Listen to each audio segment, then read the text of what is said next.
I never thought a single mission could change the course of my entire life. My name is Jackson Rhee, a captain in the United Earth Defense Fleet, trained to chart the uncharted and to deal with threats that most people would rather deny existed. I thought I was prepared for anything: pirates, cosmic storms, alien predators. But nothing could have prepared me for the day I met the alien princess. It started with distress signal, one so garbled and faint that even the most advanced decryption modules barely recognized it. The coordinates pointed far beyond the Lasara expanse, a sector known for its spatial anomalies and uncharted wormholes. My orders were simple: investigate the source, retrieve any survivors, and if possible, secure any technology. Easy enough, or so I thought. When we arrived, the signal resolved into a single planet, glowing faintly beneath a violet nebula.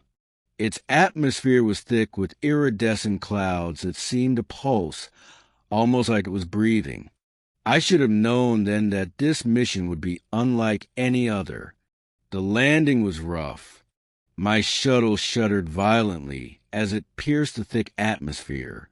Every instrument went haywire, magnetic interference causing the autopilot to scream in panic. And then, suddenly, silence. The shuttle skidded across the ground and came to a stop on a plateau of obsidian-like rock. I stepped out, expecting the usual desolate alien terrain. But instead, the sky above was a kaleidoscope of colors, auroras dancing across the horizon, and a forest of crystalline trees that hummed with energy. The planet didn't feel empty, it felt alive. And then I saw her. She was hovering above the ground, her body enveloped in a faint golden glow.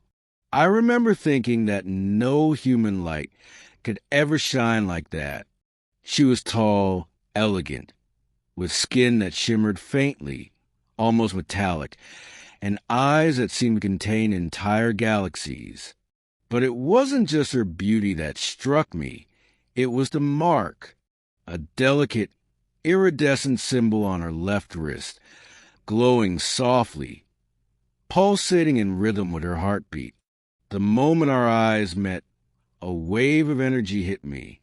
Not physical, not psychic, something deeper. My vision blurred, my chest tightened, and I felt a mark forming on my own arm, an exact replica of hers. I stumbled backward, my mind racing. What is this? I whispered, half to myself, half hoping it wasn't real. You are marked. Her voice resonated, melodic yet commanding, reaching into the corners of my mind. I am Lysera, the last princess of Zifra, and now you are bound to me. Bound. The word echoed in my head, vibrating with power. I tried to resist, to pull away, but my body wouldn't respond.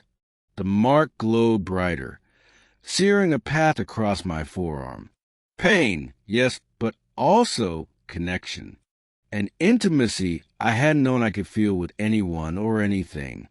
I wanted to scream, to run, but something in her gaze stopped me. Curiosity, yes, but more than that, an urgency, a plea. Please, she whispered, I need you to follow me if you want to survive. I nodded, more out of instinct than comprehension. She led me to a crystalline gateway that pulsed with energy. Beyond this portal is my home, she explained. But it is also a prison. The Zifran Empire fell centuries ago, and our enemies have hunted me ever since. You are the first human who can help me escape. Before I could respond, the portal shimmered, and we stepped through. The world on the other side defied logic. Cities floated above oceans of liquid silver. Spires of crystal and steel intertwined with nature in ways that made my mind reel. The air was alive with a hum of power, and the sky was streaked with energy veins that pulsed like the heartbeat of the planet itself. "Where are we?" I asked, unable to hide the awe in my voice. "This is Zifra Prime," she said softly, "or what remains of it. My people were almost completely destroyed, but the planet still remembers us." Her words carried a weight that pressed against my chest.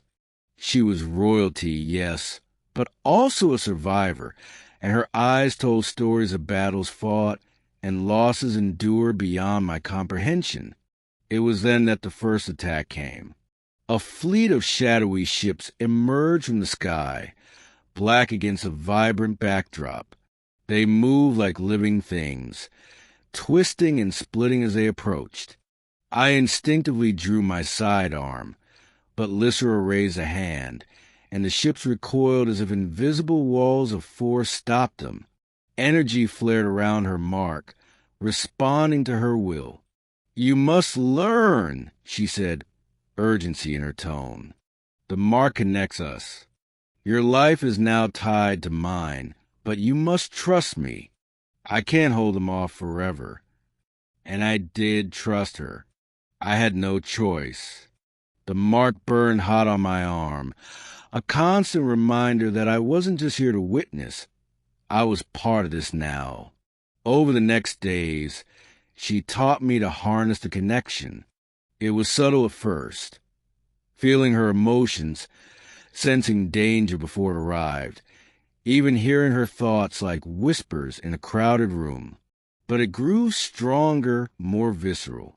I realized I could manipulate the energy to focus it, extend it. It wasn't just a bond, it was power. And with it, we began to strike back against our enemies. We fought through corridors of abandoned Zifran citadels, dodged energy pulses that could erase flesh from bone, and outwitted adversaries who had hunted her across galaxies. Every step forward deepened the mark's connection, and with it, my understanding of Lysra, her pain, her fear, but also her indomitable hope. I never expected to feel affection, but as days turned into weeks, it was impossible to deny. There was something raw and unspoken between us, something that existed beyond language, beyond culture, beyond even species. Every glance, every brush of energy through the mark was a conversation in itself. And then came the revelation. We infiltrated the central fortress of our enemies, a colossal asteroid fortress orbiting a dead star. Inside, we found the chamber of the Overseer, the warlord responsible for the genocide of her people. And there, suspended in a field of anti-energy, were the remnants of her family, clones preserved by science and cruelty, waiting to be awakened. Lysra's eyes filled with tears as she approached them. "I can bring them back," she whispered, "but it will cost me everything. And you," she looked at me, the mark flaring, "you may not survive it either." I didn't hesitate. "We'll do it together." The ritual was unlike anything I had ever experienced. The energy of the fortress, the mark, Lysra herself, all converged into a torrent that threatened to tear the asteroid apart. My consciousness merged with hers, our thoughts intertwined, and I felt a depth of connection I never imagined possible. I could feel her ancestors, their knowledge and memories, their essence flowing to the mark, through me. When it was over, we collapsed. The fortress had been destroyed, but the clones, the fragment of her family, were alive, awakened. Lysra looked at me with gratitude and something deeper, something that made my chest tighten. "You survived," she said softly. "You stayed with me through everything. I can never repay you." But I didn't answer.